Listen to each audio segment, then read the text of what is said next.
father was back and forth in jail, like he was locked up most of the time, and then he passed away. Do you know what he went to jail for? No, not exactly. Yeah, no. He was in jail for a while? Yeah, well, like I met him when I was like 8 or 7 or something. He was in jail all while. You see what I'm saying? In the dangerous streets of Chicago, where you either make it out or end up a pack, King Von and his family were not living the average American life. In fact, they were living a serious life of crime, which led up to how King Von was raised to become a damn serial killer at the very young age of 15. The Bennett family has a very interesting story. Walter "Silk" Bennett, the out-of-park savage who ruled Chicago's underworld, and his son David King Von Bennett, who turned childhood trauma into a killing spree that would make him both famous and dead by age 26. Nah, it ain't stopping nothing. Ain't nothing. We got moved. Me something saying I got moved. It's really just. Today we about to dive deep into the Bennett family tree and see how a father's murder created a monster. We're going to talk about Silk's rise to power in Chicago's most dangerous neighborhoods, his relationship with Von's mother Tasha, and how their love story played out against the backdrop of gang wars and street politics. We're going to explore how Silk built his criminal empire from the ground up, the enemies he made along the way, and how his assassination by a sniper rifle set off a chain reaction that turned his son into a cold-blooded killer. We're going to break down how Von's mother couldn't control him after losing his father. You think they looking at you stand, but they really fanned out. They on some, hey, you Von, good man, you going crazy. How Von jumped off the porch early seeking revenge for a murder he witnessed as a child, and how that same street mentality that made him a legend eventually got him killed in Atlanta. We're going to talk about the specific people Von allegedly murdered, why he killed them, and how each body added to his reputation as Chicago's most dangerous young shooter. By the end of this video, you're going to understand exactly how generational trauma and street politics created one of the most dangerous rappers to ever touch a microphone, and how his mom is now living lavish off the royalties from music that basically served as confessions to multiple murders. King Von, What's your ID number? Yeah, well. I quit. What you fucking up like What's that? your ID number? 2014. King Von, born David Daquan Bennett on August 9, 1994, came into this world already marked by the streets. But to understand Von's story, we gotta go back further. Back to his parents and how they came together in the concrete jungle of Chicago's South Side, where love and violence danced together like partners in a deadly waltz. Von grew up in an area called Killer Ward, located on West 78th and South Hermitage. Now, this wasn't no regular neighborhood where kids played hopscotch and rode bikes. This was territory controlled by some of Chicago's most notorious gangs, mainly the Gangster Disciples and the Black P Stones. The name Killer Ward wasn't just for show or some cool street nickname. This was a place where violence was as common as corner stores, where young kids learned to duck bullets before they learned to tie their shoes, where the sound of gunshots was the neighborhood's twisted lullaby. I don't think I'm at the highest point yet, but right since so far, right now, Yeah, like as so we doing far at this point. right now, right? Yeah, that's the highest. Like this the highest I've ever been. Von attended Barton Elementary School in the area, and even as a young kid walking to class with his backpack and lunch money, he was already being exposed to the gang politics that would eventually consume his life like a cancer. Teachers would see kids as young as 8 and 9 years old, throwing up gang signs, talking about who got shot the night before, and learning the how to survive in this crazy-ass city. But what really set Von apart from other kids in his situation was his bloodline. See, Von wasn't just another kid from the hood trying to survive. He was the son of a street legend, and that legacy would follow him everywhere he went. It was like Von had an image already painted for him that he had to live up to. The Bennett family name carried serious weight in Chicago's underworld, the kind of weight that opened doors but also painted targets on backs. Von's father, Walter E. Bennett, known throughout the South Side as Silk, was already establishing himself as one of the most respected and feared figures in the Black Disciples organization. I'm my favorite basketball player too, so.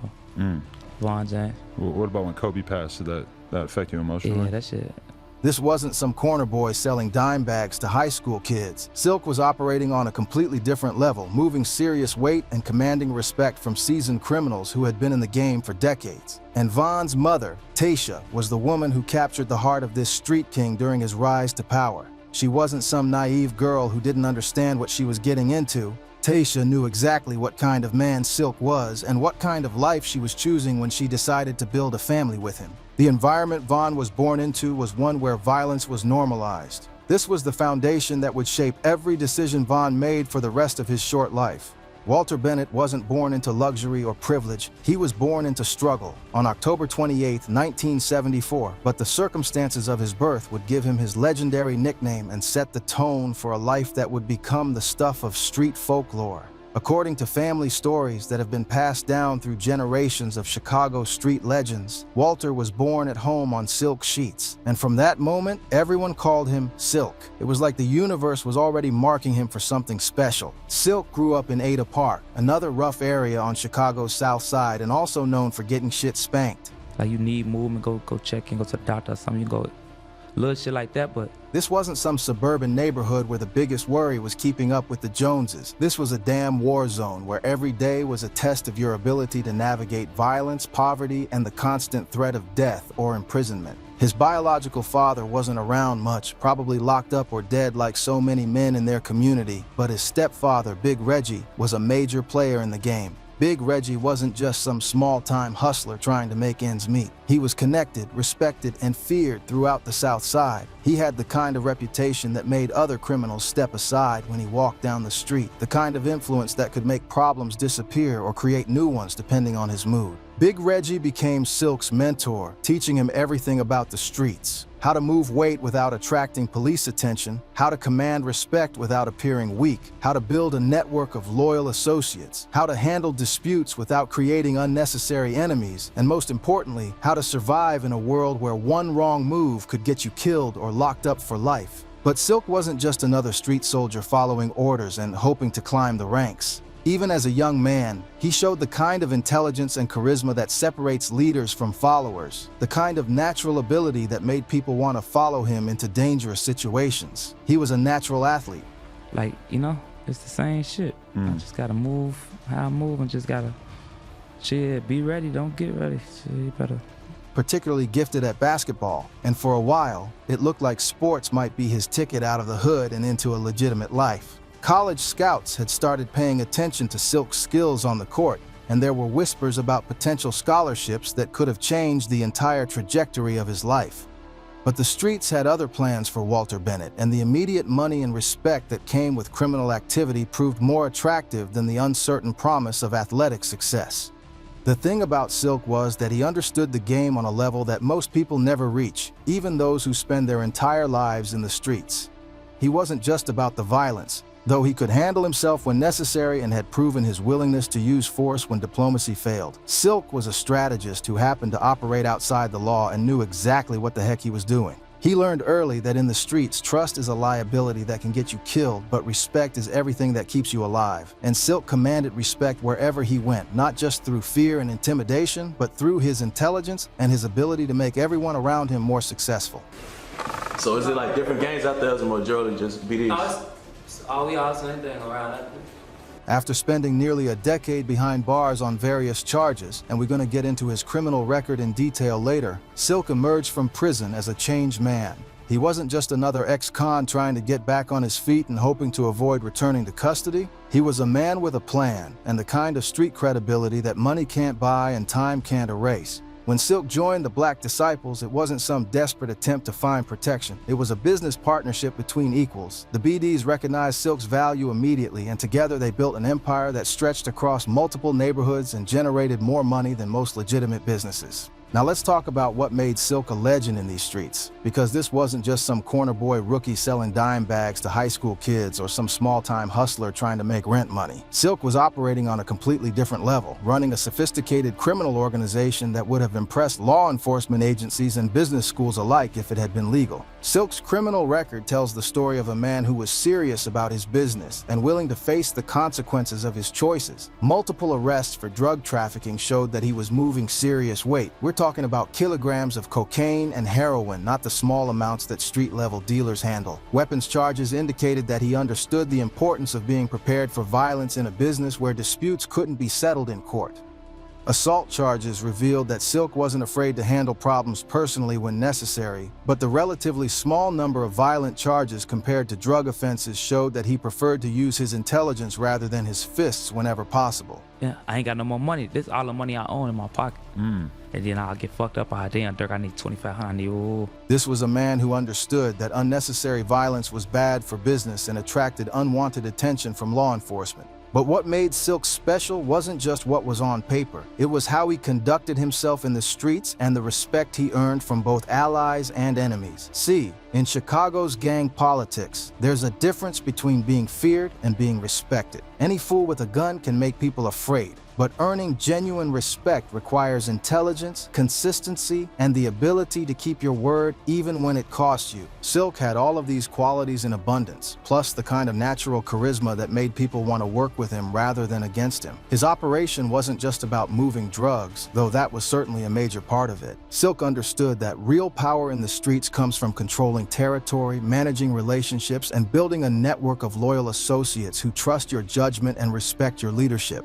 He wasn't just a dealer, he was a CEO of a criminal enterprise that employed dozens of people and generated millions of dollars in revenue. His crew included lookouts who watched for police and rival gangs, runners who transported drugs and money, enforcers who handled security and collections, and lieutenants who managed day-to-day operations in different territories. The Black Disciples organization welcomed Silk with open arms because they recognized his value immediately. He brought intelligence, connections, and a level of professionalism that elevated everyone around him. Under his influence, their operations became more sophisticated, more profitable, and more sustainable than they had ever been before. So I'm like, damn, what the fuck? Yeah. You know? But I'm in jail. I'm thinking about jail shit. We still young. We still gang banging. It's 2011. Silk's success also made him a target because in the streets, there's always someone looking to take what you've built, always someone who thinks they can do it better, always someone who wants to make a name for themselves by taking down a legend. Silk understood this reality and prepared for it accordingly, but he also knew that paranoia could be just as dangerous as carelessness. His crew was carefully selected, each member chosen for their loyalty, their skills, and their willingness to do whatever was necessary to protect the organization. Silk didn't just hire muscle. He built a family of associates who understood that their success was tied to his success, and their survival depended on his survival. The money that flowed through Silk's operation was substantial. We're talking about hundreds of thousands of dollars moving through his network on a regular basis. This wasn't just enough to live comfortably. This was generational wealth, the kind of money that could set up his children and their children for life if it was invested properly. But with that money came responsibility that most people couldn't handle. Silk had to manage relationships with suppliers who could cut off his product if they lost confidence in him, handle disputes between crew members without showing favoritism, deal with law enforcement pressure without compromising his organization, and constantly watch for signs of betrayal or weakness within his ranks. Now, every king needs a queen, and for Silk, that queen was Taisha. But this wasn't no fairy tale romance with happy endings and white picket fences. This was a love story that played out against the backdrop of Chicago's most dangerous streets, where passion and violence often went hand in hand, where loyalty was tested daily, and where love had to compete with the constant threat of death or imprisonment. Tisha was young, beautiful, and smart enough to understand the world she was entering when she got involved with Silk. She wasn't some naive girl from the suburbs who didn't understand what her man did for a living or the dangers that came with being the woman of a street legend. Taisha had grown up in the same neighborhoods, seen the same violence, and understood the rules of the game better than most men who claimed to be players. But she was also drawn to the excitement, the lifestyle, and the undeniable charisma that made Silk one of the most sought-after men in their circle. When Silk walked into a room, people noticed. When he spoke, people listened. It really got to that point where you gotta hurt somebody or somebody trying to hurt you and you gotta protect yourself. When he made decisions, people followed. That kind of power and confidence was intoxicating, especially to a young woman who had grown up seeing too many weak men who couldn't protect themselves, let alone their families. Their relationship was intense from the beginning. The kind of passionate connection that burns hot and fast, but also has the potential to consume everything in its path. Silk was a man who commanded respect in the streets, who made life and death decisions on a daily basis, who carried the weight of his organization's success on his shoulders. But with Taisha, he could let his guard down and be vulnerable in ways that would have been dangerous with anyone else. She saw sides of him that his enemies and even his closest associates never witnessed. Behind closed doors, away from the politics and violence of street life, Silk was just Walter, a man who wanted to build something lasting with the woman he loved, who dreamed of a future where his children wouldn't have to live the same dangerous life he had chosen. But loving a street legend comes with its own set of challenges that most people can't imagine. Silk's lifestyle meant he was constantly in motion, constantly looking over his shoulder, constantly preparing for the next threat. There were nights when Taisha didn't know if he was coming home, days when she had to wonder if that knock on the door was the police with a warrant or something much worse. The stress of living with that kind of uncertainty would have broken most relationships, but Taisha was stronger than most women. She understood that the same qualities that made Silk dangerous in the streets, his intelligence, his loyalty, his willingness to do whatever was necessary to protect what was his, also made him a man worth standing by. It seemed like never really in Chicago. There's too much going on. I must go out of town or something.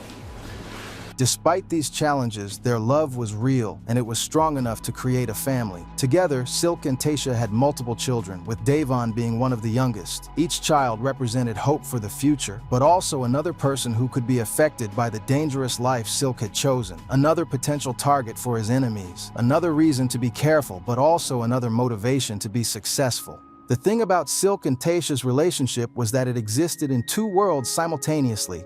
In public, they were the king and queen of their neighborhood, respected, feared, and envied by many. People looked up to them as an example of what success in the streets could look like, how a man could provide for his family and command respect at the same time. But in private, they were just two people trying to build a life together while navigating the constant threats that came with Silk's position in the criminal hierarchy. Taisha knew that Silk's activities put their entire family at risk, but she also understood that this was the only life he knew. The only way he knew how to provide for them and protect them from the poverty that had defined both of their childhoods. She watched him build his empire, saw the respect he commanded from men who had been in the game for decades, and witnessed firsthand the loyalty he inspired in his crew. But she also lived with the constant fear that one day his enemies would find a way to reach him, that his luck would run out, that the violence that had made him powerful would eventually consume him. 06, 08, 061. They know you be threatening people. Tell me what happened on 3B. You came and got me out my seal. That's it? Their home life was complicated by Silk's frequent absences. Whether he was handling business in the streets, meeting with associates to plan new operations, or serving time in jail for various charges, Silk's presence in their children's daily lives was inconsistent. This meant that Taisha often found herself playing both mother and father, trying to maintain stability for their kids while their father built his legend in the streets. The Bennett household was unlike most families, even in their rough neighborhood. While other kids were worried about homework and chores, Vaughn and his siblings were growing up in a house where their father's business associates came and went at all hours, where conversations about territory and rivals were as common as discussions about dinner plans, where the sound of police sirens wasn't just background noise but a potential threat to their family's stability. Taisha did her best to create some sense of normalcy for their children, but it was impossible to completely shield them from the reality of their father's lifestyle. Vaughn was smart enough to understand that his father was different from other dads, that the respect people showed Silk wasn't just because he was friendly or successful in some conventional way. Even as a young child, Vaughn could see the way people reacted when Silk walked into a room. Conversations would stop, people would straighten up, and everyone would wait to see what the king of Ada Park had to say. I'll be having the beers and shit, like this jail shit been coming a lot. So I wrote a lot of shit, in jail you just... This wasn't fear, exactly. It was the kind of respect that comes from knowing you're in the presence of someone who has real power, someone who could change your life for better or worse with a single decision. Silk tried to be a good father when he was around, teaching his children about loyalty, respect, and the importance of family. But his lessons were filtered through the lens of street life, where these concepts had different meanings than they did in the conventional world. Loyalty meant being willing to die for your crew. Respect meant being feared as much as loved. Family meant protecting your blood by any means necessary, even if it meant destroying someone else's family. I already jumped to the conclusion I'm, gonna be an asshole or mean or... The money that flowed through their household was substantial, but it came with strings attached that most families never have to consider. Every dollar was earned through activities that could result in prison time or death. Every luxury they enjoyed was paid for with risks that most people couldn't imagine taking. Vaughn's siblings each reacted differently to their unusual upbringing. Some tried to distance themselves from their father's lifestyle, focusing on school and conventional activities. Others were drawn to the excitement and respect that came with being Silk's children. But Vaughn was different from all of them. He seemed to absorb every lesson about street life like a sponge, storing away information that would later shape his own approach to the game. Taisha watched her youngest son with growing concern as he showed more and more interest in his father's world. She could see the intelligence in Von's eyes, the way he processed information and asked questions that showed he understood more than a child his age should. She tried to steer him toward other interests, but the pull of the streets was strong, especially for a boy who idolized his father. The family dynamics were further complicated by Silk's frequent trips to jail. When he was locked up, Taisha had to manage everything alone: the household, the children, and the financial pressures that came with supporting a family without their primary breadwinner. These periods of separation were hard on everyone, but they were especially difficult for Von, who missed his father intensely and counted down the days until his release. During Silk's absences, Von would often ask his mother questions about his father's business, trying to understand why Silk had to go away and when he would be coming back. Taisha did her best to explain things in age-appropriate ways, but how do you tell a child that their father is in prison for selling drugs or carrying weapons without making it sound either glamorous or shameful? The neighborhood where they lived provided constant reminders of the life Silk had chosen. Von would see other kids whose fathers had been killed or locked up for long stretches, families that had been torn apart by violence or incarceration, women who were struggling to raise children alone because their men had chosen the streets over stability. That's when I first saw. I saw her that day. And did you I ain't say communicate? nothing to her that day. But Von also saw the respect that came with his father's position, the way people treated the Bennett family differently because of Silk's reputation. Store owners would give them credit when money was tight. Other families would ask for Silk's help when they had problems that couldn't be solved through conventional means. Police officers who knew Silk's reputation would sometimes look the other way when his children got into minor trouble. This dual reality, the dangers and the benefits of being Silk's son, created a complex worldview in Von's developing mind. He understood that his father's lifestyle was dangerous, but he also saw how it provided for their family and commanded respect from everyone around them. The lessons he learned during these formative years would stay with him for the rest of his life. But every king's reign eventually comes to an end, and for Silk, that end came suddenly and violently on July 31st, 2005. It was a Sunday, the kind of day that should have been peaceful, reserved for family time and relaxation. But in Chicago's streets, peace is always temporary, and even legends aren't immune to the violence that defines their world. Silk was outside the skating rink on 87th Street, a place he'd been to countless times before. This was familiar territory, a spot where he felt comfortable and secure, where he had friends and allies who would watch his back. The skating rink was a popular hangout spot for people from their neighborhood, a place where families could have fun and young people could socialize without the constant tension that defined other areas. But comfort can be dangerous in the streets, and familiarity can breed the kind of complacency that gets you killed. Silk had survived in a dangerous world for years by being constantly alert, always watching for threats, never letting his guard down completely. But on this particular Sunday, something was different. Maybe he was tired from years of looking over his shoulder. Maybe he thought his reputation would protect him. Maybe he just wanted one afternoon where he could relax and enjoy himself without worrying about enemies and rivals. According to Von's uncle, who spoke about the incident years later in interviews that would eventually surface online, Silk was targeted by a sniper. Now, this wasn't no random drive-by shooting or heat-of-the-moment violence between rivals who happened to cross paths. This was a calculated professional hit carried out with military precision and planning that suggested serious resources and connections. The shooter was positioned at a distance, probably in one of the nearby housing projects where snipers used to pick off targets from the towers. The high-rise buildings that dominated Chicago's South Side provided perfect vantage points for this kind of assassination, allowing shooters to take out targets from hundreds of yards away while remaining hidden and having multiple escape routes. The use of a sniper rifle tells us several important things about Silk's murder that help explain why it happened and who might have been responsible. First, this was planned well in advance. Someone had been watching Silk's movements, studying his patterns, learning his habits, and waiting for the perfect opportunity. This wasn't a crime of passion or a spontaneous act of violence. This was a professional execution. Second, the person or people behind this hit had serious resources and connections.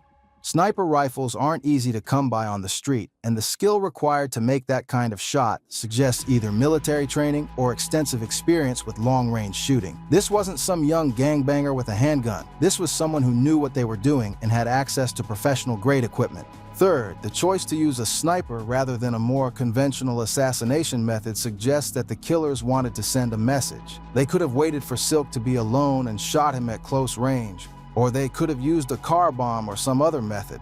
But they chose to kill him in a way that demonstrated their reach, their patience, and their ability to strike from a distance.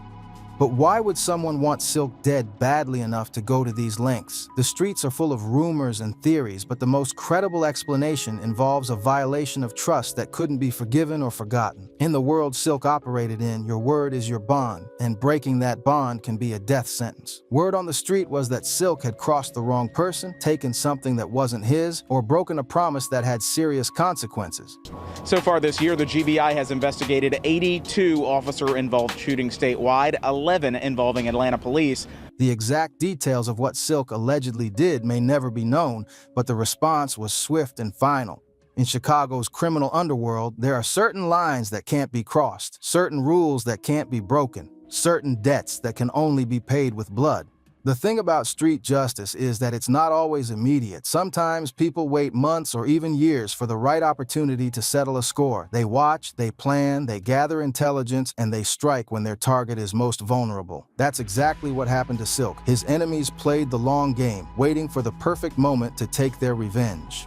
In Chicago, it happened again last night. Kids shooting kids. On that Sunday afternoon, as Silk stood outside the skating rink, probably thinking about his family, his business, or his future plans, a sniper's bullet ended his life instantly. There was no warning, no chance to defend himself, no opportunity to negotiate or explain. One moment he was alive and the next moment he was gone, leaving behind a legacy written in blood and a family that would never be the same. The impact of Silk's death rippled through Chicago's underworld immediately, like a stone thrown into still water. A man of his stature doesn't just disappear without consequences that affect everyone who knew him, worked with him, or considered him an enemy. The assassination of a street legend creates a power vacuum that other players rush to fill, often leading to more violence as different factions try to claim his territory and assets. But he's just like Von, big heart. If he fools you, you got a big heart. If we got $10 in this, me and you, we got 5. Silk's crew was left without their leader, the man who had provided direction, protection, and financial opportunities for dozens of people. Some of his associates tried to keep the organization running, but without Silk's intelligence and connections, the operation began to fall apart. Suppliers lost confidence, rivals sensed weakness, and law enforcement saw an opportunity to dismantle what remained of his empire. His family was left without their provider and protector, suddenly vulnerable in ways they had never experienced before. The money that had flowed so freely when Silk was alive dried up almost overnight. The protection that came with being Silk's family disappeared, leaving them exposed to his enemies and to the general violence that plagued their neighborhood. But perhaps the most significant impact was on his children, particularly his youngest son, Davon. At just 11 years old, Von lost the man he looked up to, the father whose name commanded respect throughout their neighborhood, the legend whose footsteps he was already beginning to follow. The psychological trauma of losing a parent to violence at such a young age cannot be overstated. For Von, his father's murder wasn't just a personal loss. It was a lesson about how the world works, about the price of power, and about the reality that even kings can fall. Just like Von, big heart. If he fools you, you got a big heart. If we got $10 in this, me and you, we got 5. You know what I'm saying? That's how he moved. But you don't want to see him, though. He a demon. The image of his father as an invincible street legend was shattered in an instant, replaced by the harsh reality that violence could reach anyone, anywhere, at any time. Von later rapped about how he couldn't sleep after his father's death, how the trauma of that loss haunted him and changed the trajectory of his entire life. In his music, he would describe lying awake at night, thinking about his father's murder, wondering who was responsible, and planning his own entry into the streets that had claimed Silk's life. The funeral was a massive event that brought together hundreds of people from across Chicago's South Side. Street legends, gang members, family friends, and community members all came to pay their respects to a man who had been larger than life. But even in death, Silk's presence was controversial. Some saw him as a pillar of the community who had provided for his family and protected his neighborhood, while others viewed him as a criminal whose lifestyle had brought violence and instability to their area. Taisha found herself in an impossible situation. She was suddenly a single mother with multiple children to raise and no steady income. The money that had supported their lifestyle was gone.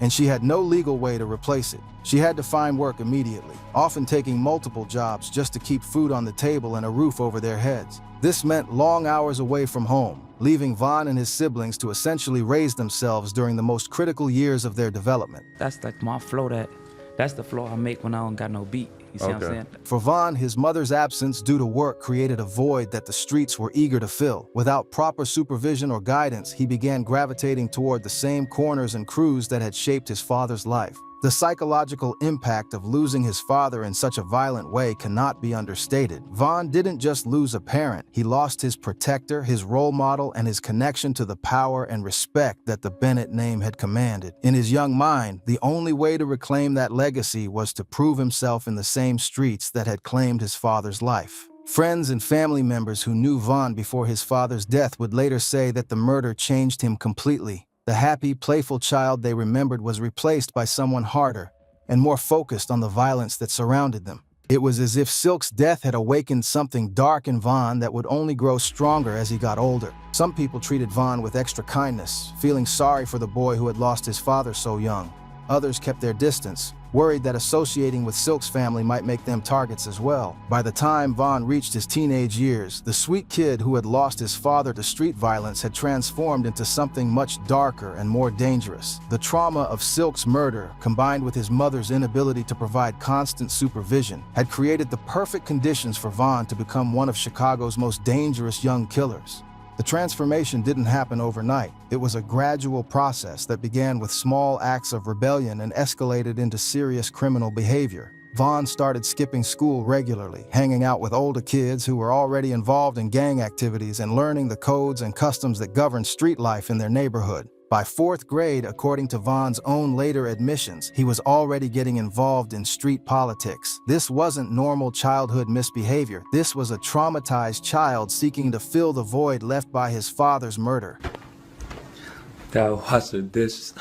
He started hanging around older kids from Killer Ward, learning the unwritten rules that governed their world and absorbing lessons about loyalty, respect, and violence. Vaughn's first serious involvement in gang politics came when he was just 12 years old in 2006.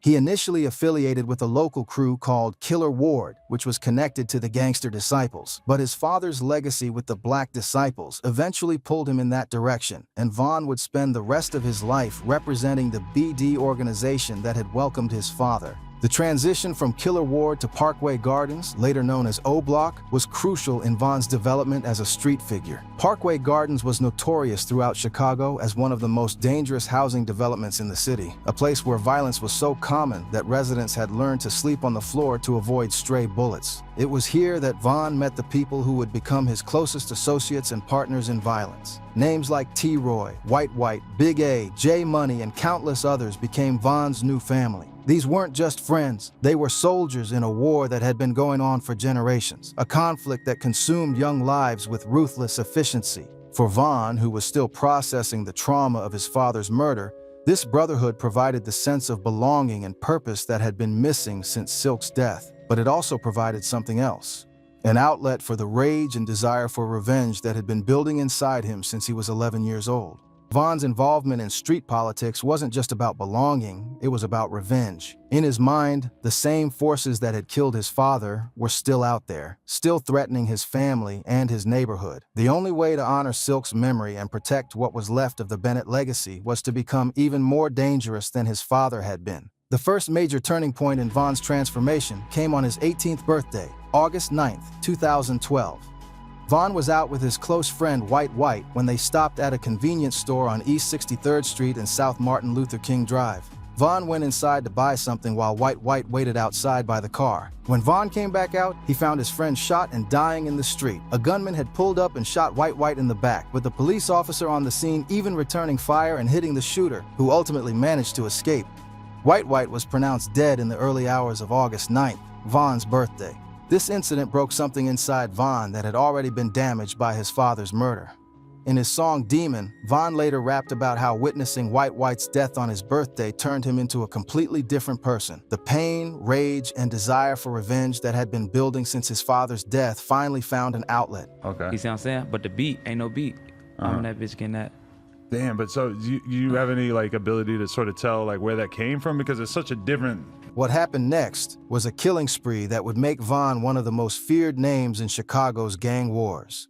Between 2012 and 2014, Vaughn was allegedly connected to multiple murders, each one more brazen than the last. The names of his alleged victims, Modell P5, Boss Trill, Lil James, Malcolm Stuckey, became part of Chicago's grim statistics of young lives lost to street violence. But Vaughn's approach to killing was different from typical gang violence. He didn't just shoot people and disappear. He celebrated his murders on social media, dropped hints in his music, and took pride in his body count like it was a video game score. This behavior suggests something deeper than simple gang warfare. It suggests the psychology of someone who derived genuine pleasure from taking lives. The pattern of Vaughn's alleged murders shows a level of calculation and premeditation that goes beyond heat-of-the-moment violence. He would stalk his targets, study their movements, and strike when they were most vulnerable.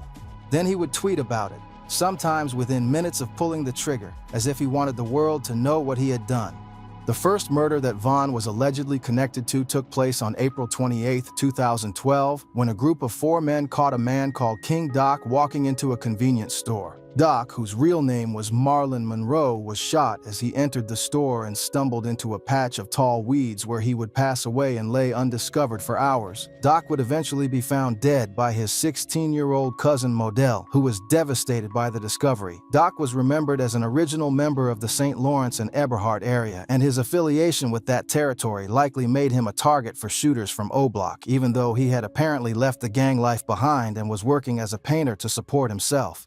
The psychological impact on Modell of finding his cousin's body cannot be understated. The young man was traumatized by the experience and began getting more involved in gang activities himself, hanging around with people like Kai and FBG Duck and being seen on social media with weapons. It was a perfect example of how violence creates cycles that consume entire families and communities. Vaughn's alleged involvement in this murder marked the beginning of his transformation from a grieving son into a cold-blooded killer. The death of Doc wasn't just another casualty in Chicago's gang wars. It was Vaughn's first step into a world where taking lives became as routine as going to work. But it was the murder of Modell himself just 6 months later that really established Vaughn's reputation as someone to be feared. On October 13, 2012, Modell was walking down the street with another cousin when someone approached them on foot and opened fire. Modell was shot in the chest and later pronounced dead in the hospital. What made this murder particularly significant was Vaughn's behavior on social media immediately afterward. Police documents that were released years later revealed that King Vaughn himself was positively identified by a witness as the shooter, with T-Roy apparently at the scene as well. This meant that Vaughn was the prime suspect in the murder of the same young man who had discovered his cousin's body just months earlier. But even more incriminating was Vaughn's Twitter activity immediately after the killing. Modell was shot around 9:30 p.m. and Vaughn tweeted, "Who died?" about 17 minutes after the murder took place. That tweet was followed by another one reading, "It's not safe around our way," which came less than an hour after the shooting. This pattern of tweeting immediately after alleged murders would become Vaughn's signature throughout his killing spree. It was as if he couldn't resist the urge to let the world know what he had done, to claim credit for his crimes even when doing so put him at risk of being caught by law enforcement. The day after Modell's murder, Vaughn would tweet that him and T-Roy have a problem and that they can't stop doing their thingy thing, a reference to drilling or killing that Vaughn used regularly throughout his social media posts. Do the same thing? Yeah, for sure. No, yeah. They gotta move all the way over there. Put the gun down to stop female over last. He would also tweet that the streets are in trouble when he's coming, showing the kind of arrogance and confidence that comes from getting away with murder. Only 2 days after the killing, Vaughn would get into an argument on Twitter with a well-known rival named Wooski, who had inferred that he had been out looking to catch Vaughn that day. Vaughn's response was heartless. He said that he was getting t-shirts made for Model's funeral, mocking the death of someone he had allegedly just killed. This kind of behavior shows a level of psychological detachment that goes beyond normal gang violence. Most people who kill in the heat of the moment feel some level of remorse, or at least try to distance themselves from their crimes. But Vaughn seemed to take pleasure in taunting his victims' friends and family members, treating murder like a game where the goal was to cause as much pain as possible. The murder of Modell was followed by several other killings that Vaughn was allegedly connected to, each one adding to his reputation as one of O-Block's most dangerous shooters. P5, also known as Crack, was shot multiple times in November 2012. Boss Trill was found with a gunshot wound to the head and pronounced dead after fighting for his life in the hospital. Each murder was followed by the same pattern of social media activity from Vaughn: cryptic tweets that seemed to claim responsibility, mocking posts about his victims, and celebrations of his crew's success in the ongoing gang war. It was as if Vaughn had turned killing into a form of entertainment, both for himself and for his followers on social media. The psychological profile that emerges from Vaughn's alleged crimes during this period is consistent with serial killer behavior. He killed multiple people over extended periods. He took trophies in the form of social media posts and later song lyrics, and he derived psychological gratification from the fear and respect his actions generated. But perhaps most disturbing was Vaughn's apparent inability to feel empathy for his victims or their families. When he tweeted about getting t-shirts made for Model's funeral, he wasn't just being disrespectful. He was showing a complete lack of human compassion that suggests serious psychological problems. Despite being connected to multiple murders and leaving a trail of incriminating social media posts, Vaughn's ability to avoid serious legal consequences was almost supernatural and has to be studied. Time and time again, he would be arrested, questioned, and released, leading him to believe that he was untouchable and that the system couldn't hold him accountable for his actions. Like, how the fuck was this dude whacking shit and getting away with it? Vaughn's first major arrest came in August 2010 when he was just 16 years old.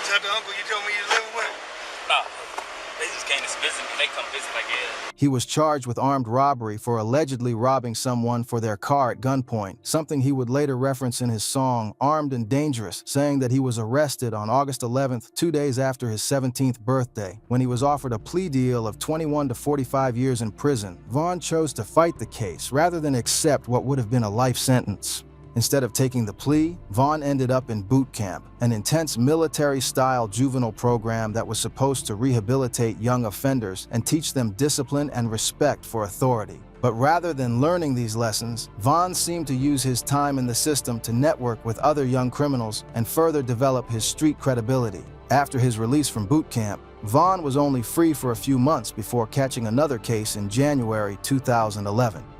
This time, he spent 15 months behind bars as a juvenile, from December 2010 to March 2012. During this time, his friend T-Roy would tweet regularly calling for Vaughn's release, showing the loyalty and brotherhood that existed within their crew. But it was after Vaughn's release in March 2012 that his alleged killing spree really began. The combination of his father's murder, his friend's death, and his experiences in the juvenile system had created a perfect storm of rage and violence that would consume the next several years of his life. Throughout 2012 and 2013, as Vaughn was allegedly committing multiple murders, he was also being arrested regularly on smaller charges: weapons possession, battery, trespassing, and other offenses that showed he was constantly in trouble with the law. But somehow, none of these arrests led to serious consequences, and Vaughn always seemed to find a way to beat the charges or get released with minimal punishment. My mom is, I ain't gave her too much to say she's proud of me about, yeah. But this right here, this making, it's decent. The most significant legal case Vaughn faced was the 2014 murder of Malcolm Stuckey. This wasn't a gang-related killing. Malcolm was an innocent victim who was in the wrong place at the wrong time when Vaughn allegedly opened fire at a birthday party. 3 people were shot, but only Malcolm died, and he wasn't even Vaughn's intended target. The circumstances of Malcolm's murder were particularly tragic. Vaughn had attended a birthday party where he spotted 2 members from a rival gang. The mother of the person whose birthday it was apparently told Vaughn not to start trouble in her house, and Vaughn said that he wouldn't and left. But instead of going home, Vaughn went and got his friend Big Mike and returned to the party with weapons. Vaughn and Big Mike parked down the street and approached a group of 3 men outside the house, opening fire and hitting all 3. Vaughn allegedly chased the fleeing victims while yelling, "Why are you running?" showing the kind of predatory behavior that characterized his approach to violence. When Vaughn was finally arrested for Malcolm's murder in July 2014, it looked like his luck had finally run out. The evidence seemed solid. Witnesses had identified him, his accomplice was cooperating with police, and prosecutors were confident they could secure a conviction. Vaughn would spend the next 3.5 years in jail awaiting trial from June 2014 to December 2017. But even behind bars, Vaughn's reputation continued to grow. He was involved in multiple fights with rival gang members who were also incarcerated, helped start a fire on his wing, and earned the nickname Grandson for his resemblance to Black Disciples founder David Barksdale. Prison didn't rehabilitate Vaughn. it just gave him more credibility and more connections within the criminal underworld. The trial for Malcolm Stuckey's murder should have been straightforward, but a series of events worked in Von's favor that seemed almost too convenient to be coincidental. The key witness who had identified Von as the shooter failed to appear in court to testify. Von's co-defendant, Big Mike, initially agreed to cooperate with prosecutors and implicate Von in the murder, but then backed out of the deal at the last minute. That whole day was sad, I ain't gonna lie. Yeah. Yeah, that was just a sad day. I ain't even get on Instagram or Twitter, none of that shit. Yeah, that was a sad day for I think it got the rain in Atlanta. Without solid testimony linking Von to the murder, prosecutors couldn't meet the burden of proof required for a conviction. In December 2017, Von was acquitted of all charges and walked out of jail a free man. The family of Malcolm Stuckey was devastated, knowing that their loved one's killer was walking free while they would never see justice for his death. For Von, this acquittal was confirmation that he was untouchable, that the system couldn't hold him accountable no matter what he did. He had beaten a murder case with overwhelming evidence against him, and he walked out of jail more confident than ever that he could continue killing without facing serious consequences. This pattern of avoiding consequences would repeat itself throughout Von's life. Even when he was clearly guilty, even when evidence pointed directly to him, something would always go wrong with the prosecution's case. Witnesses would disappear, co-defendants would refuse to testify, and Von would walk free to kill again. When Von walked out of jail in December 2017, he had no intention of becoming a rapper. His plan was simple and straightforward: get back to the streets, make some quick money through the same criminal activities that had sustained him before his arrest, and continue the lifestyle that had made him a legend in Chicago. He even talked about how he wanted to come home and start going around Lil Durk and rob his rapper friends because he sees them as goofies. Really, I'm cool, laid back. I ain't got a problem, nobody unless they got a problem with me, all the shit. Moving forward, like, the view people have on me, like, it's gonna be some that...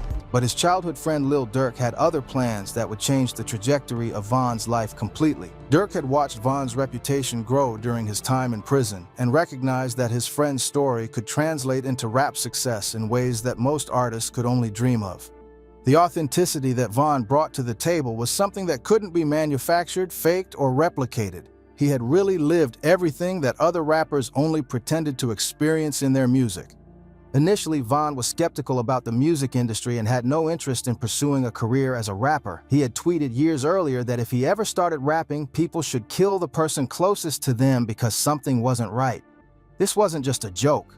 Von genuinely believed that his reputation as a killer was more valuable than any potential success in the music business. But Durk was persistent and eventually convinced Von to at least try recording a song to see how it would be received. The first track Von recorded was Beat That Body with THF Bazoo, another Chicago rapper who had beaten a murder case. The song was literally about their shared experience of being charged with murder and walking free, with lyrics so explicit and self-incriminating that it's hard to believe they were allowed to be released. The title Beat That Body was street slang for beating a murder charge, and the entire song was essentially a celebration of getting away with killing someone. Von rapped about catching bodies, beating cases, and living in the streets with a level of detail and authenticity that immediately set him apart from other drill rappers who were often exaggerating or completely fabricating their criminal backgrounds. But that authenticity was exactly what made Von's music so compelling to listeners who were hungry for real stories from the streets. When he rapped about catching bodies, beating cases, and living in constant danger, listeners knew he wasn't making it up. Every bar was backed by real experiences, real trauma, and real consequences that most people could only imagine. Von's breakthrough came with Crazy Story, a narrative rap that told the story of a robbery gone wrong. The song showcased Von's natural storytelling ability and his talent for painting vivid pictures with his lyrics, taking listeners on a journey through a criminal plot that felt like watching a movie. The music video for Crazy Story was filmed in Von's neighborhood and featured him playing the main character in his own story. When the video dropped on World Star, it quickly went viral, racking up millions of views and establishing Von as one of drill rap's most promising new artists. The success was almost immediate and overwhelming. The appeal of Crazy Story went beyond just the Chicago drill scene. It attracted listeners from all over the country who were fascinated by Von's ability to tell complete stories in his songs. This wasn't just bragging about violence or throwing around empty threats. This was sophisticated storytelling that happened to involve criminal activities. The success of Crazy Story opened doors that Von had never imagined possible. He was invited to perform on major stages, collaborate with established artists, and sign lucrative record deals with major labels. For someone who had spent most of his life expecting to die young or spend life in prison, this level of success was almost surreal. But even as Von's rap career took off, he couldn't completely leave the streets behind. His lyrics continued to reference his alleged murders, his social media posts still hinted at ongoing criminal activity, and his associates were still actively involved in Chicago's gang wars. The tension between his growing fame and his street credibility created a unique dynamic in his music. Songs like Took Her to the O, War With Us, and Don't Want to Be Me were essentially confessions set to music. Von would rap about specific murders, mention victims by name, and provide details that only the killer would know. It was as if he was daring law enforcement to arrest him, confident that his previous escapes from justice made him untouchable. The irony of Von's rap success is that it was built entirely on the trauma and violence that had destroyed so many lives, including his own. The same experiences that had turned him into a killer were now making him rich and famous. But success couldn't heal the psychological wounds that had been festering since his father's murder, and it couldn't change the fundamental mindset that saw violence as the solution to every problem. Von's music videos often featured his friends from O-Block, many of whom were still actively involved in gang activities. He would buy them expensive jewelry, take them on trips, and essentially use his rap money to fund their continued involvement in street politics. This blurred the lines between entertainment and real criminal activity in ways that would eventually attract federal attention. Even as Von's bank account grew and his fame spread beyond Chicago, the street mentality that had been ingrained in him since childhood remained completely unchanged. Money, success, and opportunities that most people could only dream of weren't enough to overcome the psychological programming that had been installed by years of trauma and violence. The most telling example of Von's unchanged mindset came in February 2019. When he and Lil Durk were allegedly involved in a shooting outside the Varsity restaurant in Atlanta. According to police reports and court documents, the two rappers and their associates shot and robbed a man named Alexander Weatherspoon, taking $30,000 in cash and his vehicle in broad daylight.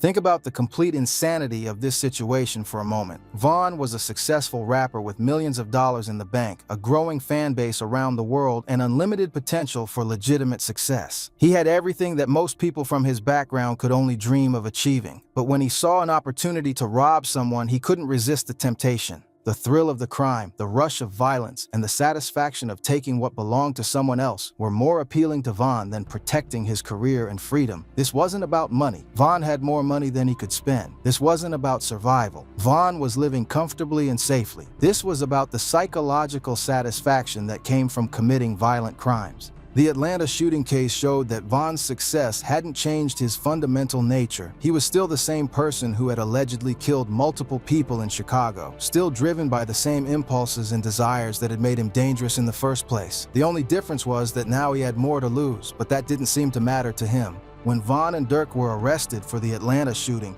it should have been a wake-up call that forced them to reevaluate their priorities and make better decisions. They were facing serious charges, including attempted murder, and the evidence against them seemed solid. But even while out on bond and facing potential life sentences, Von continued to make music that referenced his criminal activities. Perhaps the most disturbing example of Von's continued involvement in street politics was the alleged murder of FBG Duck in August 2020. Duck was a rival rapper who had been feuding with Von and his associates for years, but by 2020, both men were successful artists with everything to live for and no rational reason to continue their conflict. According to federal investigators who would later charge 5 of Von's associates with Duck's murder, Von put up a $100,000 bounty on Duck's head and coordinated the hit that killed him in broad daylight in Chicago's Gold Coast shopping district. This wasn't about territory, survival, or even business. This was about settling a personal grudge that had been festering for nearly a decade. The fact that Von allegedly spent $100,000 of his rap money to have Duck killed shows how deeply the street mentality was embedded in his psyche. He had achieved everything that most people from his background could only dream of: wealth, fame, respect, and opportunities. But none of it was enough to satisfy the bloodlust that had been growing since his father's murder. Von's continued involvement in violence while at the height of his success demonstrates the psychological profile of someone who killed for pleasure rather than necessity. He didn't need to prove himself anymore, didn't need money, didn't need respect. He had all of those things, but he still needed to kill. Still needed to feel the power that came from taking lives and getting away with it.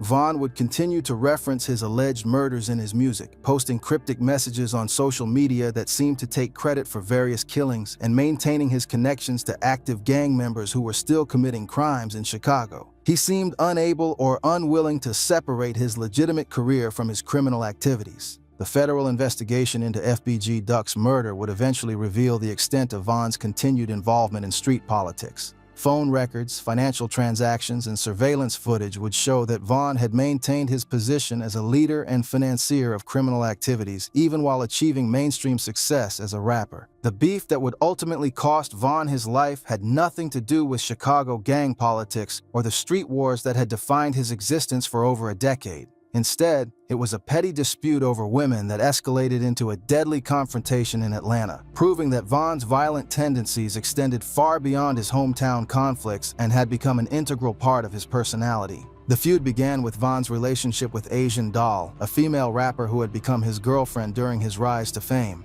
Their relationship was passionate but turbulent, marked by public displays of affection followed by equally public breakups and reconciliations that played out on social media for millions of followers to witness. But it was Vaughn's involvement with Janiyah, the baby mother of Baton Rouge rapper NBA YoungBoy, that set the stage for his final confrontation. In August 2020, Vaughn was photographed spending time with Janiyah, leading to widespread speculation that they had been intimate. This wasn't just about romance, it was about disrespect in the rap game, where sleeping with another man's baby mother is considered one of the ultimate violations. Vaughn's response to the situation was typical of his personality. He couldn't let any perceived disrespect slide, even when the smart move would have been to focus on his career and avoid unnecessary drama. He released songs like Mine Too that directly addressed the situation, essentially claiming that he had been intimate with both women and didn't care about NBA YoungBoy's feelings. The beef escalated when NBA YoungBoy released snippets of songs that seemed to predict Vaughn's death, rapping about killing someone from out of town who was chasing after women. Whether this was intentional foreshadowing or just coincidence, it added another layer of tension to an already volatile situation that was spiraling out of control. On November 5, 2020, Vaughn was in Atlanta performing at a club called Opium. After his show, instead of going back to his hotel as his security team had planned, Vaughn made a last-minute decision to visit Monaco Hookah Lounge, where Quando Rondo, one of NBA YoungBoy's closest associates, happened to be hanging out with his crew. What happened next was captured on security cameras and would be analyzed frame by frame in the aftermath. Vaughn approached Quando Rondo and immediately began throwing punches, apparently trying to beat him up in front of a crowd of witnesses. This wasn't a planned hit or a calculated move. This was Vaughn acting on pure impulse, letting his emotions override his judgment. But Quando wasn't alone that night. His friend Lul Tim was nearby, and when he saw his associate being attacked by someone he didn't recognize, he responded with gunfire. Tim shot Vaughn 4 times, mortally wounding the Chicago rapper and setting off a chaotic shootout that left multiple people dead and wounded. The irony of Vaughn's death is almost too perfect to be coincidental. The man who had allegedly killed so many people, who had built his reputation on violence and intimidation, who had survived countless street wars and legal battles, was ultimately killed in a dispute that had nothing to do with the gang politics that had defined his life. King Von died at Grady Hospital in Atlanta on November 6, 2020, at the age of 26. The news of his death sent shockwaves through the rap community and beyond, as fans and fellow artists struggled to process the loss of one of drill music's most authentic and talented voices. But Vaughn's death also brought a sense of closure to many people in Chicago who had been affected by his alleged crimes. The immediate aftermath of Vaughn's death was chaotic and violent. His associates from O-Block threatened retaliation against NBA YoungBoy's camp, while Quando Rondo and Lul Tim faced their own legal and street consequences for their involvement in the shooting. The cycle of violence that had claimed Vaughn's life showed no signs of stopping, with new threats and counter-threats being posted on social media daily. For Taisha, Vaughn's mother, her son's death was both devastating and financially liberating in ways that highlighted the complex relationship between trauma, survival, and success in America's most dangerous neighborhoods. The same violent stories that had gotten Vaughn killed were now generating millions of dollars in streaming revenue and royalties from his music catalog. Posthumous album releases and merchandise sales ensured that the Bennett family would be financially secure for generations to come. Von's music continued to rack up hundreds of millions of streams, with each play generating revenue that flowed directly to his estate and family members. The irony of this situation cannot be overstated. Taisha, who had worked multiple jobs and struggled to provide for her family after Silk's murder, was now living comfortably off the profits from her son's musical confessions to multiple murders. Von's death had accomplished what his life never could. It had made his mother rich and financially independent, but the financial success came at an unimaginable cost that no amount of money could ever justify. Taisha had lost both her partner and her son to the same streets that now provided for her survival. The Bennett family legacy was written in blood, with each generation paying a higher price for their involvement in Chicago's gang wars. His critics view him as a serial killer who used his platform to glorify violence and inspire others to follow his destructive path. They argue that his music contributed to the cycle of violence that continues to plague Chicago and other urban communities, and that celebrating his life means ignoring the pain of his victims' families.